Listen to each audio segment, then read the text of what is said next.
The passengers lined up in a long, slow-moving line at gate 27. People were tired. Some were annoyed. Some were already arguing about overhead bin space. It was a normal airport scene, loud, rushed, and busy. But among the noise and confusion, one person stood out. An old man walked quietly toward the boarding gates, holding a small, very old brown bag in his left hand. His back was straight. His steps were slow but steady. His gray cap was faded at the edges, like it had traveled through many years and many stories. His eyes looked calm but tired, like they carried memories he never spoke about. Most passengers didn't notice him. Some brushed past him, rushing to board first. Some looked at him as if he was too slow for the world around him. But the old man didn't complain. He didn't say a word. He simply waited for his turn, looking at his boarding pass as if double-checking it again and again. The gate agent's voice echoed, "Now boarding group 5. Finally, it was his turn. The old man took a slow breath and stepped forward. He handed his pass to the agent with a polite nod. She scanned it quickly, barely looking at him. "Straight ahead, sir." "Welcome aboard," she said in a rushed voice. He nodded again and walked toward the jet bridge. Inside the narrow metal tunnel, passengers moved impatiently. A young couple argued about their seats. A businessman tapped loudly on his phone, frustrated about the Wi-Fi. A group of teenagers laughed and pushed each other. The old man simply walked through them, gently, quietly, like he was used to being invisible. When he entered the aircraft, a wave of warm cabin air hit his face. The lights were bright, and the smell of coffee mixed with the scent of recycled air. The aisle was crowded with passengers dragging bags and fighting for space. A flight attendant stood near the front, greeting passengers with a practiced smile. She nodded at everyone, but her smile faded the moment she saw the old man. He walked slowly, looking for seat 14A, the window seat. People behind him sighed loudly. "Hurry up, please," someone muttered. "I don't want to miss my connection," another whispered. The old man heard them. He never responded. As he reached row 14, he paused. He checked his pass again, then looked at the window seat. It was empty. He started to move toward it, but before he could take a step, a voice stopped him. "Sir, that's not your seat. Please move." It was the flight attendant. Her voice was sharp, too sharp for someone his age. The old man turned slowly. "Ma'am, this is 14A, right?" he asked gently. She let out a breath, annoyed. "Yes, but the seat assignment has been changed. You need to take the middle seat in row 16. Please move quickly. We're already behind schedule." Passengers stared. Some rolled their eyes. Some whispered again. The old man looked confused. He checked his pass one more time, but "This is what my ticket says." "Yes, well, there has been an adjustment," she snapped. "Please go to the middle seat in 16 now." Her tone was firm, as if he was a child not following instructions. The old man didn't argue. He simply nodded with quiet patience. "Of course," he said softly. "I don't want to cause trouble." He picked up his small bag again. But the bag wasn't like modern bags. It was old, worn, with faded stitching. It looked like it had traveled through history, like it had seen things most people in that cabin would never imagine. As he walked toward row 16, a businessman said in a low voice, "Why do they always board these slow people? This is ridiculous." A younger woman looked at the old man and shook her head. Poor guy. But still, rules are rules. The old man didn't react. He reached row 16 and saw the middle seat waiting for him. Between two strangers who already looked annoyed, he forced a small smile. "Excuse me, may I get through?" he asked. The man in the aisle seat sighed dramatically but stood up. The woman at the window seat didn't say anything. She just moved her legs slightly. The old man carefully lowered himself into the middle seat. His knees felt stiff. His shoulders ached. But he didn't complain. He simply adjusted himself slowly, as if he had been trained to endure discomfort without speaking. The flight attendant passed by again, checking seat belts. She barely looked at him, but then something happened. Young passenger across the aisle suddenly noticed something on the old man's bag. A small patch, faded, almost invisible, was stitched into the side. It had strange symbols, lines, and colors. Not a common design. Not something modern. The young man's quavered. It was a military patch. But not just any patch. It was one of the rarest patches in American military history. He whispered to the woman next to him, "Do you see that? That patch." That's from before he could finish. The flight attendant leaned past him, saw the bag too, and froze for half a second.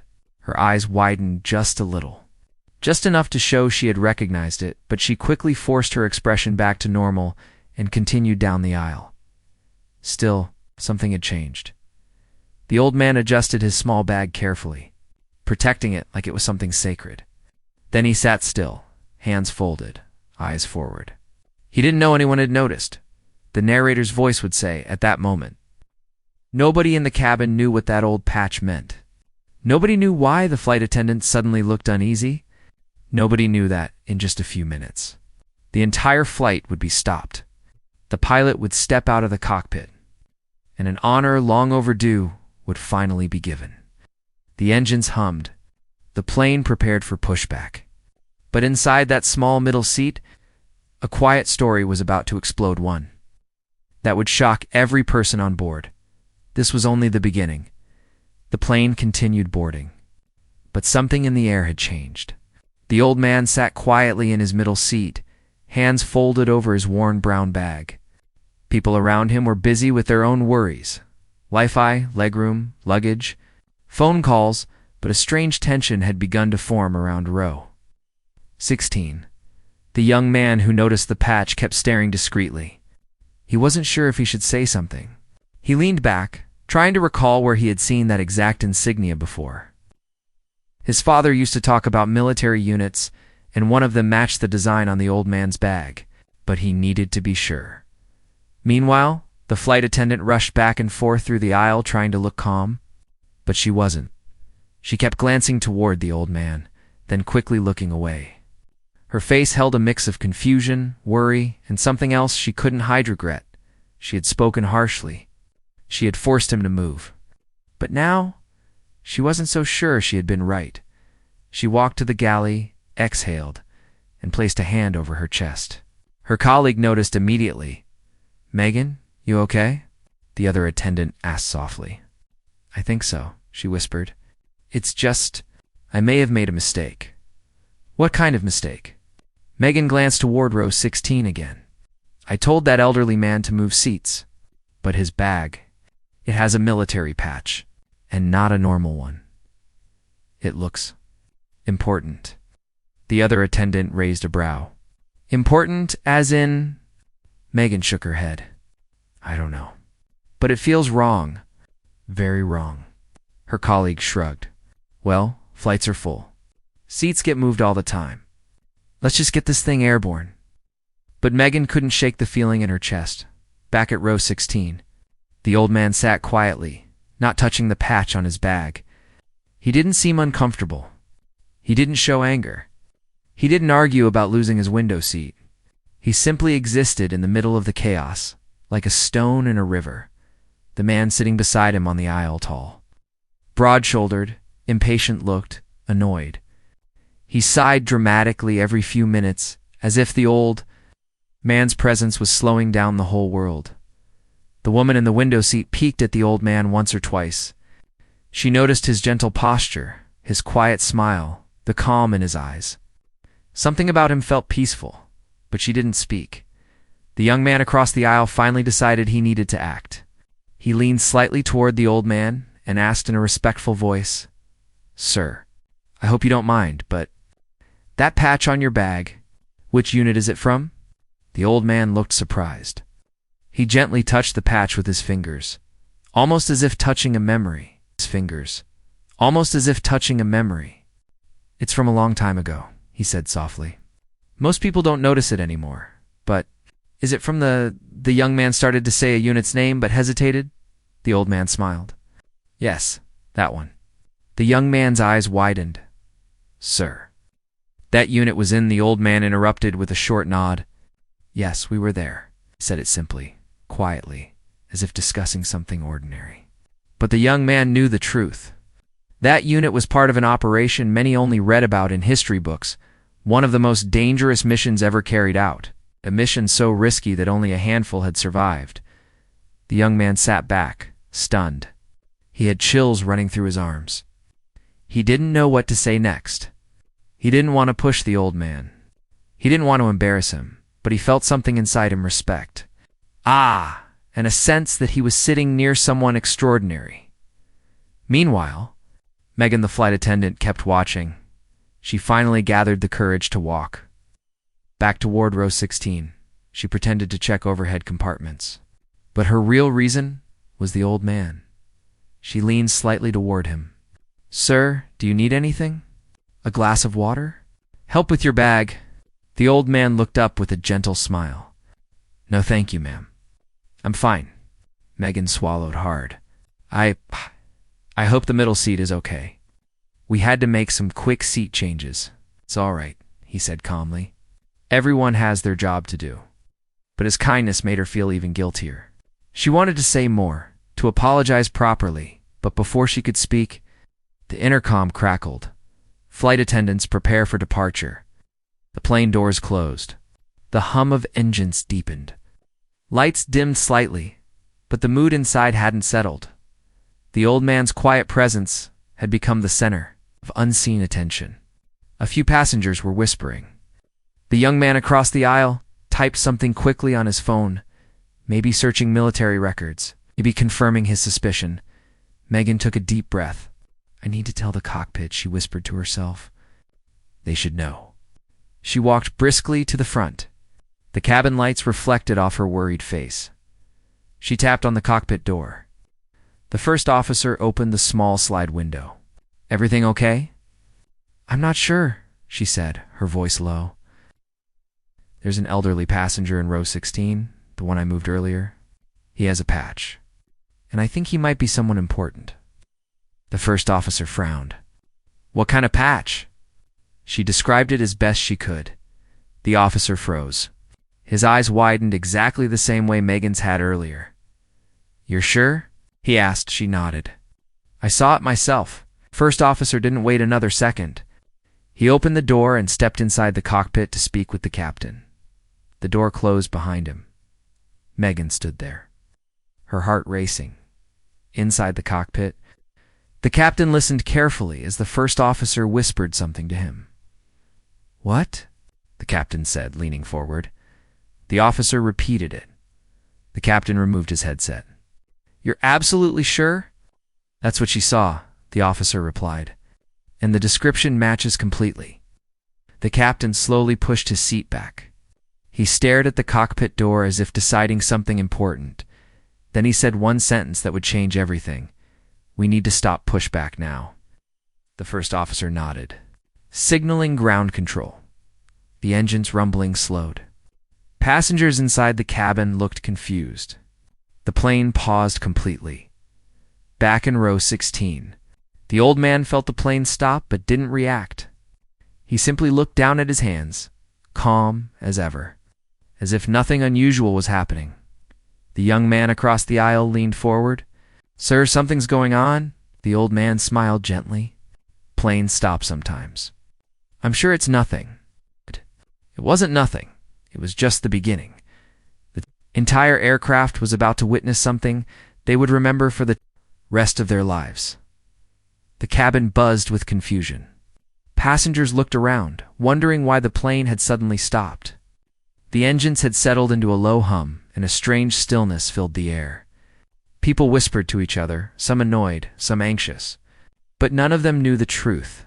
Only one person remained completely calm, the old man in row 16. He sat with his hands folded over his worn bag, looking ahead quietly, his breathing steady, his eyes soft. Anyone looking at him would have thought he was just another ordinary, elderly passenger trying to reach his destination. But the cockpit now knew something else, something that changed everything inside the cockpit. The captain leaned back in his chair, staring at the first officer with a serious expression. His fingers tapped lightly on the armrest as he thought. The cockpit lights reflected on his face. showing the weight of responsibility he carried not just as a pilot, but as someone who deeply respected military service. "You're certain the patch described matches that unit?" he asked again. The first officer nodded. "Everything. The colors, the shape, the faded pattern. It's the same. That unit was part of Operation." The captain raised a hand, stopping him. I know exactly what they did." Silence filled the cockpit for a moment. Then the captain took a slow breath. If that man was really part of that mission, then he deserves far more than a middle seat. The first officer lowered his voice. "Should we confirm it?" "Yes," the captain said firmly. "I'll speak to him myself." He removed his headset and stood up. His movements were slow and thoughtful, like someone preparing for something meaningful. He didn't want to handle casually or carelessly. He opened the cockpit door and stepped out, back in the cabin. Passengers shifted in their seats, watching as the captain walked down the aisle. His uniform was crisp, his steps steady, his expression serious. People whispered, "Why is the captain out? Something wrong? Are we going back to the gate? No way, this is strange." But the captain didn't react to anyone. His eyes were fixed ahead. The young man across the aisle saw him coming and felt his chest tighten. He knew this wasn't a normal visit. Something was about to happen. The flight attendant Megan stood near the front, her heart pounding. She watched the captain approach row 16, and guilt washed over her again. Her voice in part 1 had been too sharp, too impatient. Now she understood just how wrong she might have been. The captain stops at row 16. The old man looked up slowly. He didn't seem nervous or surprised. He simply waited for whatever was coming. The passengers around them fell silent. It's almost as if sensing the importance of the moment. The captain spoke softly, respectfully. "Sir, may I ask your name?" The old man blinked once, then answered with gentle calmness. He said his name as if offering a simple piece of information, not realizing the weight it carried. The captain inhaled sharply. That name, that exact name, he had heard it before. Not in newspapers, not in books, but in military archives and stories told to pilots during training. The captain lowered his voice even more. "Sir, were you part of the old man nodded before the captain could finish. "Yes, a long time ago." A visible chill ran through the captain's face. The young man watching felt goosebumps rise on his arms. The woman in the window seat covered her mouth. The impatient man on the aisle froze mid-breath, because everyone nearby finally understood. This quiet old man was not just a passenger. He was a living piece of history. The captain's voice trembled slightly. "Sir, may I see your bag?" The old man lifted it gently. The captain carefully examined the patch-faded colors, torn edges, design barely visible but unmistakable to someone trained to recognize it. "That's it," the captain whispered. "I cannot believe this." He looked straight at the old man and asked, "Why didn't you tell us who you were?" The old man smiled softly, eyes kind. "Because I'm nobody special. I'm just traveling like everyone else." The captain shook his head slowly. "Sir, with respect, that's not true. You are one of the last surviving members of a unit that saved hundreds of lives." The old man looked down, his expression distant. "We did what we had to. Nothing more." The captain felt a lump in his throat. This wasn't humility. It was the truth of a man who carried memories too heavy to share. Passengers began noticing. More heads turned. More whispers spread. Is he a war hero? Who is he? What did he do? But no one dared speak loudly. The atmosphere felt sacred. The captain took a step back, then did something no one expected. He straightened his posture, his shoulders, squared, his chin lifted, and he saluted the old man with full military respect. The young man gasped quietly. The woman in the window seat teared up. Even the impatient passenger sat frozen, suddenly ashamed of every sigh he had made earlier. But the old man didn't act proud. He didn't smile. He simply nodded back, eyes full of quiet understanding and old memories. The captain wasn't done. He turned to Megan. "The flight attendant who had moved the old man. Megan," he said gently, Please arrange for this gentleman to be moved to first class. Megan's face went pale. Her guilt returned sharply. Sir, I didn't know. The captain put a reassuring hand on her shoulder. None of us knew. That's why we honor him now. She nodded, tears forming in her eyes. She turned toward the old man, voice trembling. Sir, please, let me take you to your new seat. But the old man shook his head softly. I'm comfortable here, Megan swallowed. Sir, you deserve. I don't need special treatment, he said softly. Just kindness. Those words hit her harder than any accusation could. The captain took control. This aircraft will not move, he said firmly. Until this gentleman is settled properly, passengers murmured, but no one complained. Some nodded.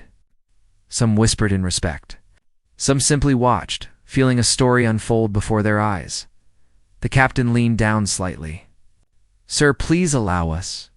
It is not about comfort. It is about honor. This time, the old man did not refuse. He slowly stood up, his hands trembling slightly, not from weakness, but from emotion. Megan guided him gently toward the front of the plane, her voice soft and respectful now. Passengers watched him pass through the aisle, and something unbelievable happened. People began to stand up, row by row. Passengers rose silently as he walked by, forming a quiet line of respect that stretched from the middle of the plane to the front. It was like watching a living ceremony. And it wasn't over yet, because what the pilot would announce next would leave the entire aircraft in stunned silence. The plane was silent. Everyone waited, staring at the aisle where the elderly man slowly stood with the help of the flight attendant. The woman who forced him to switch seats earlier sat frozen, her face pale, unable to look at him.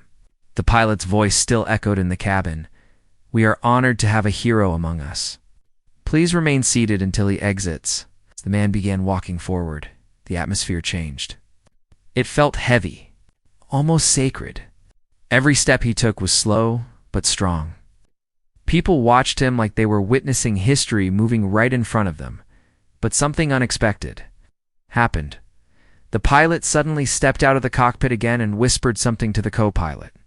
The co-pilot nodded quickly and rushed back inside. Then, with a firm voice, the pilot made another announcement. Ladies and gentlemen, due to the presence of this hero, we will make a small detour. Please remain calm. A detour? Inside a flying plane? Passengers exchanged confused looks. What was happening now? The old man stopped walking. His eyes narrowed. He seemed to understand something the others didn't. His hand trembled slightly as he grabbed the seat. In front of him, the pilot approached him slowly. Sir, I think you deserve to see something, he said. The pilot turned to the window and pointed. People leaned over, pushing each other gently to get a view. Below them, the clouds parted, revealing a stretch of land and the outline of a wide open field near the coast. The ocean glimmered beside it. Someone gasped. A young man whispered, Wait. Is that Normandy? The old man's breathing changed. His lips trembled. His eyes widened with shock. The pilot nodded. Yes, sir, the pilot said softly. We requested permission to fly this exact route. We wanted you to see the place where you once fought. The place where you once changed the world. Cabin went silent again, even deeper than before. Some passengers covered their mouths. The woman who had forced him to switch seats earlier looked like she might cry. The old man's eyes filled with tears he tried hard to hold back. His voice cracked. I never thought I would see it again. The plane drifted lower, giving him a clear view of the coastline where he had landed as a young soldier. Memories hit him like a wave as friends. The chaos, the bravery, the loss, the victory. All of it. For a moment, he wasn't 90 years old anymore. He was young again, standing on the sand with a mission. Everyone watched him silently. Feeling the weight of his memories without needing to know every detail, the pilot stood behind him as if guarding him. Sir, we honor you, and we thank you. The old man wiped his eyes and nodded, trying to stay strong. Thank you, son, he said. This means more than you know. They circled once more, giving him one last look. The sun broke through the clouds and shone directly on the water like a golden path. It felt unreal, like the sky itself was saluting him. After a long moment, the plane leveled and began its normal route again. The pilot returned to the cockpit. The old man slowly walked back to the front row, and the passengers, every single one of them, rose to their feet. A final standing ovation filled the cabin. Even the woman who forced him to switch seats stood, shaking, tears falling down her cheeks. She whispered, "I'm so sorry." "I didn't know." The old man gave her a gentle nod. "It's all right. You know now." The plane remained frozen in honor until he sat down, and that moment became a memory every passenger would carry for the rest of their lives. The end. The rest of their lives. The end.